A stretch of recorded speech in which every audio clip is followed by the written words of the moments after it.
থেকে আগত আমার প্রাণপ্রিয় শিক্ষার্থীবৃন্দ, উপস্থিত মহৎ স্বেচ্ছায় রক্তদান কেন্দ্র সিলেটের সম্মানিত বাস্তব জীবনের বৃন্দ, উপস্থিত অত্র প্রতিষ্ঠানের আমার প্রাণপ্রিয় ছাত্রছাত্রীবৃন্দ, উপস্থিত সম্মানিত সাংবাদিক ভাইয়েরা, সবাইকে জানাই আমার ব্যক্তিগত পক্ষ থেকে ধন্যবাদ, কৃতজ্ঞতা, অভিনন্দন, অভিবাদন এবং স্বাগত সম্ভাষণ। সম্মানিত সুধী, আসলে আজকে দুটি বিষয় নিয়ে কথা বলতে হবে। একটি হচ্ছে বন্ধুমহল স্বেচ্ছায় রক্তদান কেন্দ্রের সম্মানিত সদস্যবৃন্দদেরকে নিয়ে, আরেকটি বিষয় হচ্ছে আজকের এই এসএসসি এবং দাখিল পরীক্ষায় উত্তীর্ণ কৃতি শিক্ষার্থীবৃন্দদেরকে নিয়ে। আমি প্রথমেই সম্মান জানাই, শ্রদ্ধা জানাই, কৃতজ্ঞতা জানাই বঙ্গমহল স্বেচ্ছা রক্তদান কেন্দ্রের সম্মানিত সদস্যদেরকে। আমি আমার অন্তরের অন্তঃস্থল থেকে কৃতজ্ঞতা জানাই যে আসলে আমরা আমাদের দৈনন্দিন জীবনে আমরা এমনভাবে পরিচালিত করি, আমরা আমাদের এই মেধা মনন শিক্ষা কেমনভাবে কাজে লাগাই। হয়তো এই মেধা শিক্ষা আমাদের এই চিন্তা চেতনাকে আমরা অনেক সময় ভালো কাজে ব্যবহার করি, অনেক সময় আমরা এগুলা খারাপ কাজে ব্যবহার করি। আমি কৃতজ্ঞতার চিত্তে আপনাদেরকে আজীবন স্মরণ রাখতে চাই। এই জনপদের মানুষদের প্রতি আহ্বান জানাই যে আপনাদের মতো সন্তানদেরকে যেন প্রত্যেকটি মা বাবা জন্ম দিয়ে থাকেন, আপনাদের মতো সন্তানদেরকে নিয়ে যাতে আমরা গর্ব করে বলতে পারি যে এই বন্ধুমহল রক্তদান কেন্দ্রের সদস্যদের মতো আমাদের ভাইদের, আমাদের সন্তানদের জীবন গড়ে তুলতে হবে।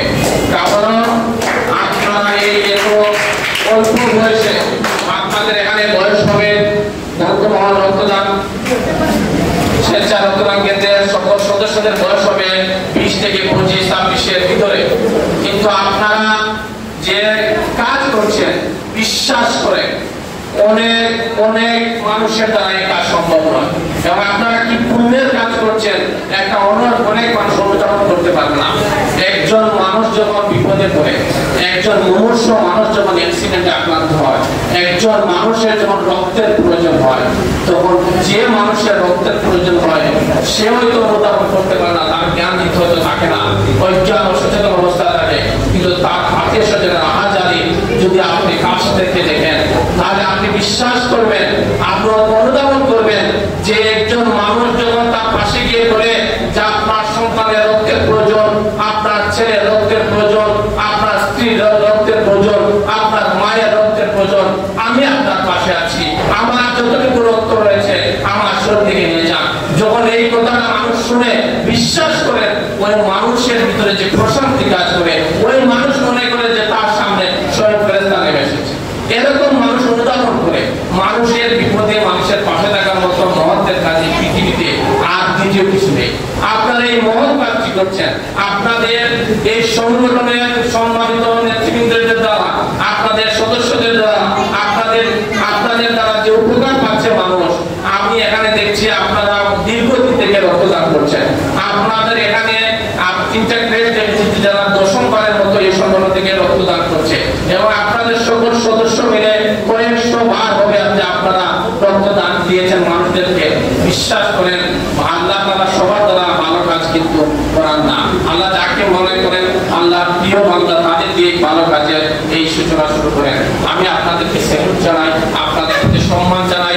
আপনাদের এই কাজকে আমি সারা জীবন এই জনপদের মানুষ কৃতজ্ঞতা চিত্তে স্মরণ রাখার অনুরোধ জানাই। এবং আমি আপনাদেরকে সব সময়, আমি আমার ব্যক্তিগত জায়গা থেকে আপনাদেরকে সব সময় আমি যতটুকু প্রয়োজন আপনাদের আমার সাথে যদি যোগাযোগ, আমি আপনাদের সাথে থাকবো।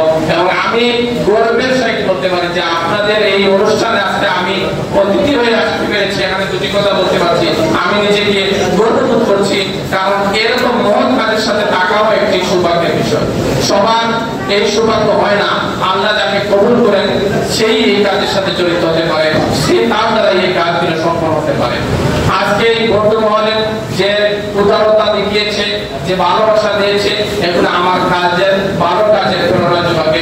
আমার দৈনন্দিন জীবনে আমি ভালো কাজ করতে সবসময় উদ্বুদ্ধ হব। আপনাদের এই ভালো কাজকে আপনারা যারা সহযোগিতা করেছেন সবার প্রতি আমার নিরন্তর শুভকামনা, ধন্যবাদ, কৃতজ্ঞতা।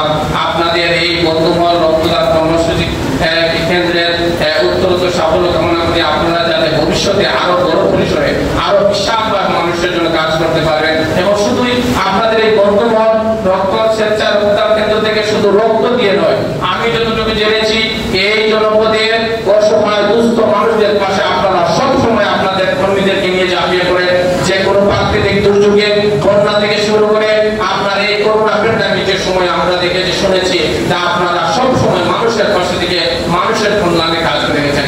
আমি আপনাদেরকে একটি কথা বলি, আমরা মানুষ হয়ে জন্মেছি কিন্তু মানুষের পাশে থেকে মানুষত্বের চিহ্ন রেখে যেতে চাই। আমাদের লক্ষ্য উদ্দেশ্য থাকুক সবার যে আমরা মানুষের পাশে থেকে মানুষত্বের চিহ্ন রেখে যাবো। এই পৃথিবীতে আমরা কেউ এসে দেখবো না। আমার প্রায় ছোট ভাই বক্তব্যের মধ্যে দিয়ে বলেছেন ভাই যে